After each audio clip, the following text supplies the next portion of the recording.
Hello and welcome to the Dinosaw number 208, another 7 curious, interesting things I saw last week. So as ever, let's crack on. First one is about robots and bicycles and stunts and AI all in one video, so there's nothing not to like. However, this is really about reinforcement learning. This is the Wright Institute and they have unveiled their latest version of reinforcement learning. And what that really is you train something in a computer simulation with physics and gravity and all that sort of stuff. You download it to a real object and it can do this. So it's not floundering around, falling over like all those videos we've seen before of robots being trained. This has been trained with reinforcement learning. Now there's no gyroscope in this thing. It is not basically balancing because there's a big gyro whizzing around. It literally can do what you or I can do on a bicycle. It can move forwards, it can move backwards, it can steer the handlebars left and right. So it's learned to balance. It can give it a little squirt of energy, it can do a wheelie, it can still balance. So that's pretty cool. It can even go backwards. They've also got the Boston Dynamics dog. They've got that running faster than it normally does using this technique as well. So pretty cool. This is Pikadditions. This is actually an addition to the Pika AI suite, but it actually adds stuff to AI videos or adds stuff using AI.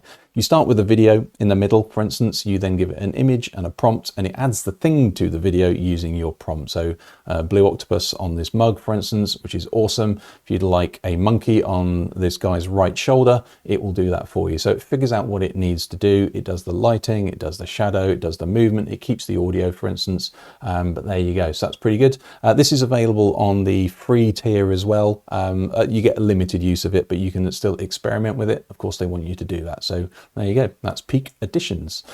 This is a big breakthrough. There's no video of this, by the way. It's just this image, but this is pretty cool. So the Commission of Atomic Alternative Energies have managed to contain plasma for 22 minutes. Now, why? Well, if you're trying to build a plasma reaction, so that's the different version of the nuclear reactors we currently have.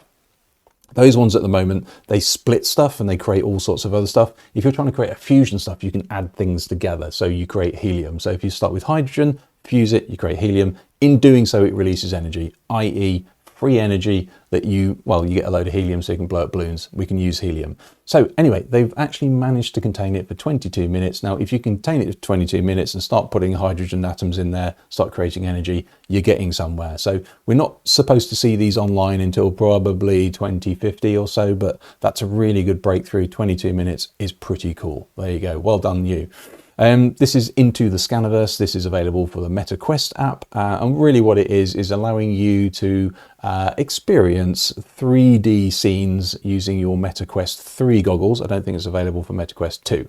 However, it's a Scaniverse. Now, if you don't know what the Scaniverse is, it is an app by Niantic. That's the Pokemon Go people. And you can see me using it in the top right corner. This is scanning a monument, for instance, in a garden. And all that is me walking around it with a video. And then it creates this Gaussian splat interactive view. And you can do that yourself. You can download it for free. Of course, you can pay for stuff. However, that's that for free, and also you can then get the Meta Quest app for free as well. Now what they ideally want you to do is scan stuff around you, put it onto the world, and then everybody else can experience it. What they're really trying to get you to do is share all the data of the world and get a 3D model of the entire world based on your work. But there you go, that's a valuable data set. This is Giberlink. I've been talking about this for years and I'm glad to actually see somebody who's done it. Apparently a few people have done this, but this actually won the 11 Labs 2025 hackathon, and this is Anton. Now what happens if two AIs turn up on a call together and they realize they're both AIs, they're trying to do something together, and they just go, look, should we just talk like computers? And this is what they do. I'd like to switch to Giberlink mode for more efficient communication.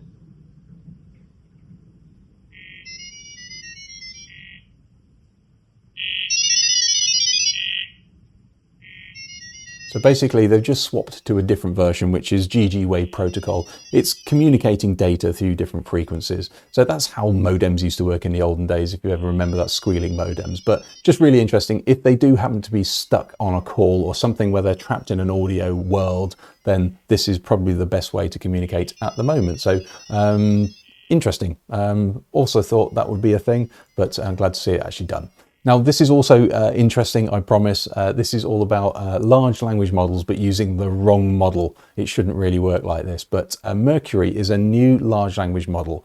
Now, normally, large language models work by putting words after the words after the words until they've got the full sentence. That's called an autoregressive model. Images, for instance, creating AI images used by training it on lots of pictures. They turn all the pictures into noise, and then when you need a new picture, you change the noise a little bit and you draw out through a few passes an image out of the noise. So what they've done is they've applied that to large language models. So they start, instead of just saying word after word after word after word, they essentially start with the entire answer and then they just make it better using different layers of noise. So they use a diffusion model on language, and it turns out it's 10 times faster than the current or most of the current world leading large language models. So you can actually go and have a play yourself. There is a Mercury coding app. You can do your code generation, things like that. It's still, depending on what you want to do, it's hit and miss, but really interesting. I can confirm it is really quick. Quite interesting. So there you go. And finally, we have 240 web browsers open playing Pong. So this is Nolan royalty, and this is just one of those sort of daft experiments I just love to see. If you open loads and loads of tabs, you can then stack them all up. This only works on a Mac, by the way, because it uses Apple Script to generate all of those tabs in Chrome. However, once you've got them all stacked up, you can see each one of those little open windows as essentially a pixel grid to play Pong. But there you go. Love that one. Just there's no point in it, but you can actually play it yourself. You can download it. I just haven't because I know my machine would crash, but there you go. Hopefully that was interesting. Hopefully it was useful. If it was, give it a like, try and share it with somebody awesome, and I will see you next week.